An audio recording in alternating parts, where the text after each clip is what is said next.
Hey everybody, it's Kathleen here. Today I'm going to share with you guys a condition that I have, that other people have, to raise awareness because I know it's not really well known, to let other people who may have this, who are probably researching all about this, to know more about it because I know I did, and to just raise awareness. So what I have is called Superior Semicircular Canal Dehiscence. And what that is, it is a condition that really affects your quality of life. It can affect your vision, your balance, and your hearing. And you'll get all these symptoms and you hear things you shouldn't be able to hear. So I'm going to kind of explain to you a little bit better with a diagram. So what it does is it deals with your ear. And you have your eardrum here, and then on the inner part, you have your vestibular system. In your vestibular system, you have normally two holes in it for sound to go in and out. And at the top of it, you have three semicircular canals. You have your superior, your inferior, and I don't remember the name of the third one. But what I have and what others deal with is with this canal right here, the superior one. What happens is, I believe these are bone. What people have when they have this is that there's bone missing, there's a hole at the top.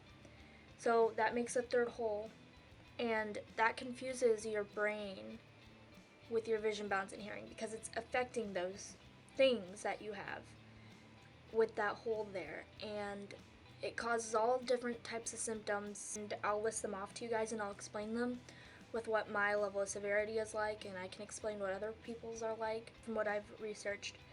Ones that I have got are oscillopsia, pressure-induced vertigo, autophony, aural fullness, pulsatile tinnitus, and conductive hearing loss. Oscillopsia is when your eyes bounce around in relation to your balance, so your vision bounces. Pressure-induced vertigo is when loud sounds cause dizziness or you're just dizzy, you have balance issues. Autophony is the hard one to explain, but it's where you hear yourself. You hear your heartbeat, you hear your eyes move, blink, you hear your voice, you hear your footsteps. You hear your bodily sounds that you shouldn't normally be able to hear. Aural fullness is like when you guys get out of the shower, and you may have water in your ear and it feels clogged. That's what it's like for us, but it's not water. It's clogged for a long time. Some people have it all the time. Pulsatile tinnitus is a ringing in your ear. It's very loud, annoying. That's all you kind of focus on when you have that. And conductive hearing loss. That's not something I really truly have lost a lot of, but I know for me personally, I prefer to talk on the phone in the right ear than the left because the left ear kind of sounds like Charlie Brown, like wah wah wah wah, like kind of sound. So for me, oscillopsia, when your eyes bounce around, I notice that more at night, and it's when objects that are stationary tend to bounce, or you move and your eyes kind of like bounce around from that a little bit, and it can cause dizziness and it can give you balance issues. Pressure-induced vertigo, I get that a lot in elevators. After when I get off, the movement affects me, it triggers the symptom. I know when I was a teenager, I had a lot of dizziness issues. I'd get dizzy all the time. That's affected autophony. I've had this, I was born with this, so I've had symptoms all my life. There are people in the military who get this from explosions or, gunshots. There's like different things that can cause this. It's not just a born condition. It can be caused by other things because it's bone and there's a hole. And I have it on the right side, but not really. The bone is just thin, so I don't really have SSCD on the right side. But over time, I could eventually develop it. So I'm going to try my best to explain to you guys autophony. So the best way that I have heard autophony explained is someone else once said that it's like if you were to talk in a microphone and you had the speaker to the microphone in your ear or in your head and it was amplified, turned up all the way. That's what it kind of sounds like. These are the harder ones to explain to you guys, to try to get you guys to relate to what we experience. So for me at times and my symptoms are periodical. Like I'll get weeks where I have a bunch of symptoms, it's all mixed up, and then I'll have some weeks where I have none or I have like just a few. People who have really high severity levels of this will have all the symptoms all the time, 24/7, never ending. So I consider myself blessed to be where I'm at as far as my symptoms go. So there are times when I talk and it hurts to talk because it hurts my ears for me to talk because it's so loud and it sounds not like my mouth because you can hear yourself talk, but you hear yourself talk from where your voice is originating at, and that's what you're hearing in your ears. But for us, we hear it as if our mouth is in our head, and that's where our voice is coming from. And it's loud, it's just not fun. Another one is our heartbeat. I've only had this a few times, and it doesn't sound like my heartbeat's in my chest. It sounds like my heartbeat's in my head. Kind of like a way I try to explain it is like if you're watching a movie, it's intense, a scary scene or something, it gets quiet, and all that the actor hears is their heartbeat in the background, like boom, boom, boom, boom. It's like a drum in your head. It's very loud. I've only have had this happen like once. People can hear their eyes move. I haven't gotten there. I hear that people can hear their eyes blink in their head, and I didn't know that that wasn't normal, because I can hear them kind of at times if I blink hard or fast enough. I don't know if that's a normal thing if you guys do too, so that might just be something that just happens, or that may be another symptom. Footsteps. It's not, that one's annoying. I experienced that one for the first time a few months ago. I was on my way to work, and it was just so loud and annoying. I just wanted to get to work and sit down, to not have to walk anymore, because the sound of my footsteps sounded like they were recorded, and there's a speaker in my head just playing back the footstep sounds. High volume, pretty annoying, amplified body sounds. Basically, you're just hearing things you shouldn't be able to hear. Like, some people have heard their stomach growling.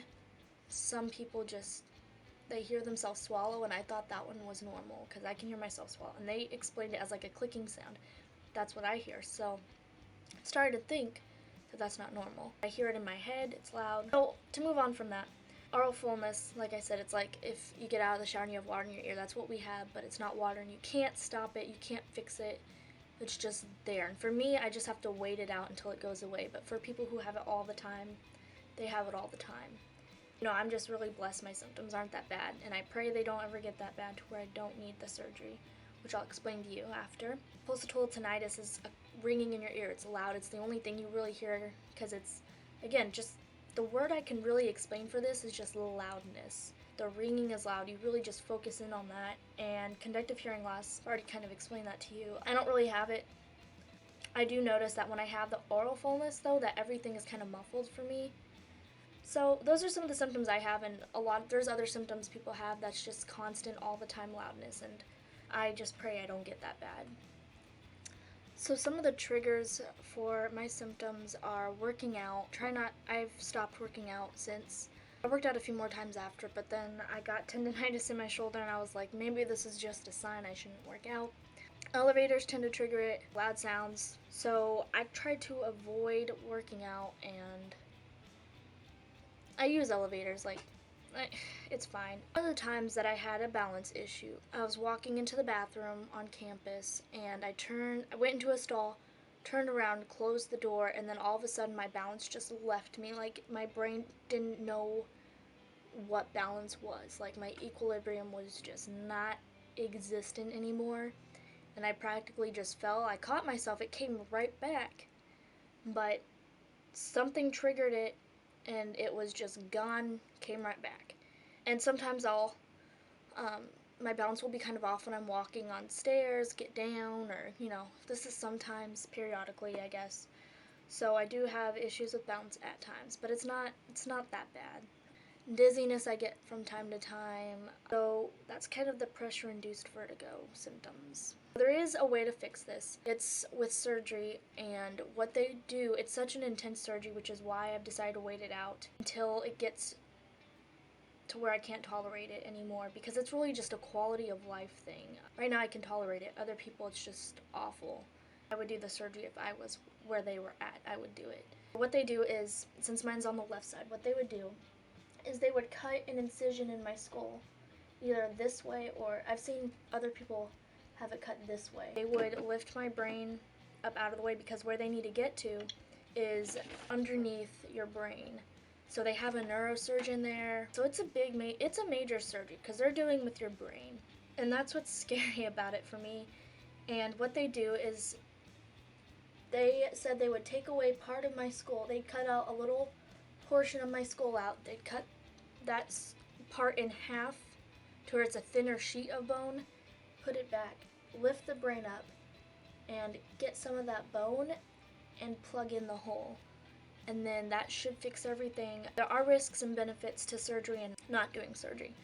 Either way, and this is what mine are personally. I don't know if it's different for other people, if they have other risks that I may not have, or vice versa. Meningitis, I am in risk of that either way.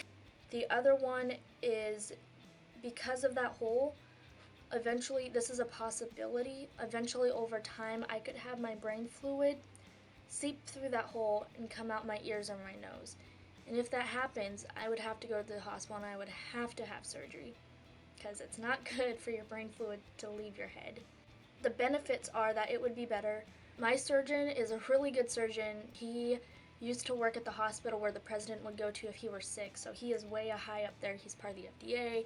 He's worked for the military for 16 plus years. He's done this surgery, I think, over 200 times.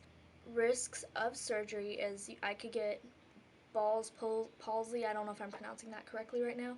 Part of your face goes paralyzed for a week or so after surgery, and it will eventually come back. He's had only one person go deaf, but that was because they were already practically deaf to begin with. So deafness is a risk.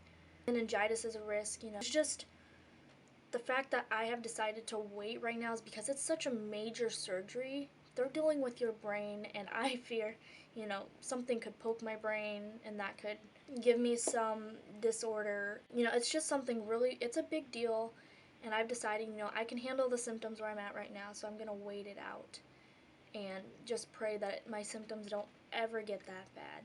So now I'm going to explain to you guys how I figured out I had this, in case I could help someone out if they're having these same things. I could help someone out figure out if this is what it is that they have.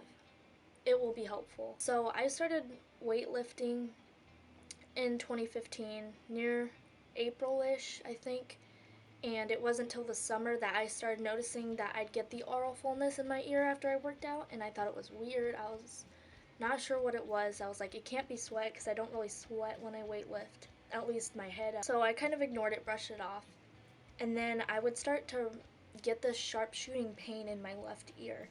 It was really bad. It lasted for a few seconds, but it was really, really bad pain. I just kind of ignored it again. I'm not the kind of person that likes to go to the doctor for things. I kind of just wait it out to see what happens. In November, I started getting that same pain, but in the right ear, but then that only lasted a week. I would still continue to get the pain in the left ear. And so I went to my regular doctor in January of 2015, and they irrigated my ear out, cleaned it. They said my ear would kind of be irritated and hurt a little bit. It hurt for a month, and the pain was worse, more internal, and it didn't help at all. So I eventually went to an ENT specialist, and they eventually had me go in for a CAT scan. So I went and scheduled a CAT scan, and they basically called me back saying, hey, we have a surgeon for you to talk to because you have superior semicircular canal dehiscence.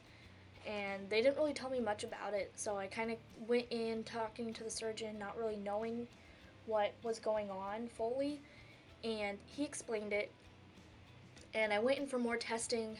I went in for a hearing test and something, I think it's called a VNG test. I'm not 100% sure that's the name of it. I can't exactly remember. But that was the worst pain ever. Your ears have a lot to do with your eyes, and so they tested it. That's where they found out that I had the pressure-induced vertigo, I had the oscillopsia. There's different things that they found out with it. Mine was congenital, I was born with it. Some people can get it from trauma. So basically I found out that I had this through weightlifting, and there's different ways to find it out. So if you're concerned about it, you can go talk to your doctor, and it's very serious. It's quality of life, so it's not like I need the surgery. But if it gets to the point to where I can't handle my symptoms and it's just 24/7, then I would probably do the surgery, because I've heard really great success stories and it has a great success rate. But right now I'm going to hold off on it, and if I do decide to have the surgery, I will let you guys know. I'll do pre-surgery, I'll do post-surgery, and stuff like that to update you guys, for those of you who may be going through it or may be interested in an update. So I just kind of decided to share this with you guys to raise awareness on this, because not a lot of people know about it, and you now know about it, and I know I haven't really explained it all 100%, so if you're more interested, you can research it. And I hope that this helped raise awareness. I will try to keep you guys updated if anything else goes on. Have a great and blessed day. Bye.